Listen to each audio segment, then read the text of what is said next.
Assalamualaikum warahmatullahi wabarakatuh.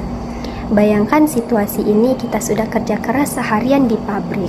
Lalu tiba-tiba pas buka HP di pagi hari, ada email masuk dengan subjek kinerja produksi yang buruk. Isinya penuh makian, tuduhan kalau kita tidak peduli dengan hasil kerja, dan ditutup dengan ancaman. Kira-kira setelah baca email seperti itu, kita bakal semakin semangat kerja, atau justru langsung buka aplikasi lowongan kerja buat pindah perusahaan? Halo semuanya, perkenalkan nama saya Novita Sari dengan NIM 2401020034, program studi akuntansi 4A2. Kepada yang terhormat Bapak Dr. Ronald Aprianto, Sarjana Ekonomi Magister Sains. Semoga kita semua selalu dalam keadaan sehat walafiat.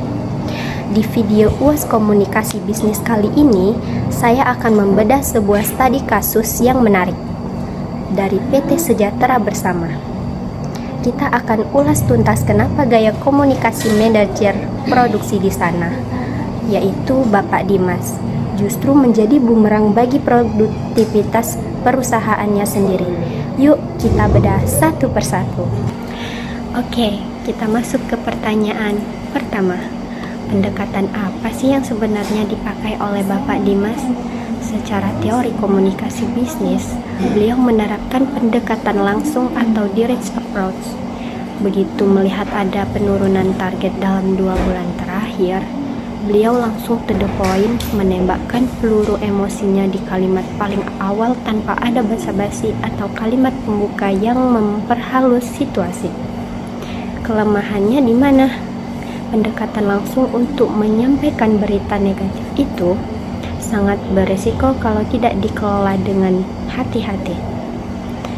Di kasus ini, kalimat Bapak Dimas sifatnya menyerang secara personal.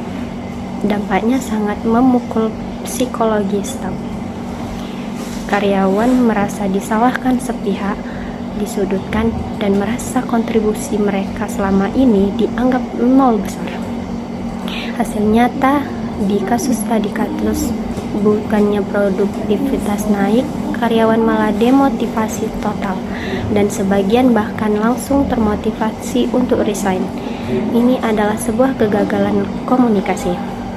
Lalu, masuk ke pertanyaan yang kedua. Memangnya ada cara yang lebih elegan dalam dunia kerja? Tentu ada. Kita punya 2 pendekatan alternatif yang jauh lebih efektif. 1. Pendekatan tidak langsung atau indirect approach. Pendekatan ini ibarat kita memasang sabuk pengaman dulu sebelum ada guncangan. Kita mulai dengan buffer atau kalimat pembuka yang positif dan apresiatif. Setelah itu, kita paparkan alasan dan data objektif. Di lapangan baru, kita sampaikan poin masalahnya secara diplomatis dan ditutup dengan kalimat solutif. Konsep ini bikin tim bisa menerima kritik dengan kepala dingin. 2. Pendekatan persuasif. Di sini pemimpin mengubah posisinya dari hakim yang menghukum menjadi rekan kerja yang merangkul. Kita ajak seluruh tim melihat penurunan target ini sebagai sebuah tantangan bersama yang harus kita bereskan sama-sama. Sekarang kita preteli dari aspek etika untuk pertanyaan ketiga. Ada 3 prinsip penting dalam etika komunikasi bisnis yang dilanggar di email tadi. Pertama, prinsip menghargai audiens. Mengatakan staf tidak ada yang peduli itu adalah tuduhan subjektif yang merendahkan profesionalitas tim yang mungkin sudah berjuang di lapangan. Yang kedua, prinsip objektivitas.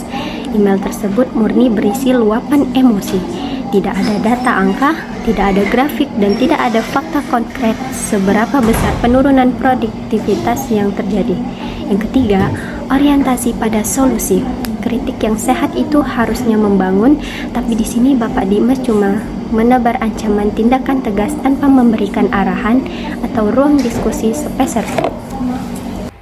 Nah, sebagai penutup di pertanyaan keempat, jika email tersebut kita rombak total menggunakan pendekatan tidak langsung yang profesional dan beretika. Subjek, evaluasi capaian target produksi dan upaya peningkatan kinerja rekan-rekan staf produksi yang saya hormati. Terima kasih atas dedikasi dan kerja keras yang telah rekan-rekan tunjukkan selama ini dalam menjaga operasional lini produksi PT Sejahtera Bersama. Berdasarkan evaluasi data internal dalam 2 bulan terakhir, kita menghadapi tantangan berupa penurunan volume produktivitas jika dibandingkan dengan target kuartil ini. Kita semua memahami bahwa situasi ini berdampak langsung pada pemenuhan komitmen kita kepada pelanggan. Oleh karena itu, saya ingin mengajak seluruh tim untuk mengevaluasi kembali proses kerja kita di lapangan. Saya sangat terbuka untuk mendengar kendala, masukan, maupun hambatan teknis yang mungkin rekan-rekan hadapi di era produksi agar kita dapat mencari solusinya bersama-sama. Mari kita bersama-sama meningkatkan kembali koordinasi dan fokus demi mencapai standar performa terbaik kita. Terima kasih atas perhatian kerjasama dan komitmen yang rekan-rekan berikan. Salam profesional, Dimas Manajer Produksi. Dari studi kasus ini, satu pelajaran berharga yang bisa kita ambil adalah gimana cara kita menyampaikan sebuah pesan itu sama pentingnya dengan isi dari pesan itu sendiri. Seorang pemimpin yang bijak tahu kapan harus tegas tanpa harus menghancurkan motivasi dan harga diri timnya. Sekian pemaparan analisis UAS dari saya. Mohon maaf jika ada kekurangan. Terima kasih banyak atas perhatian Bapak Rana. Sampai jumpa dan salam sehat.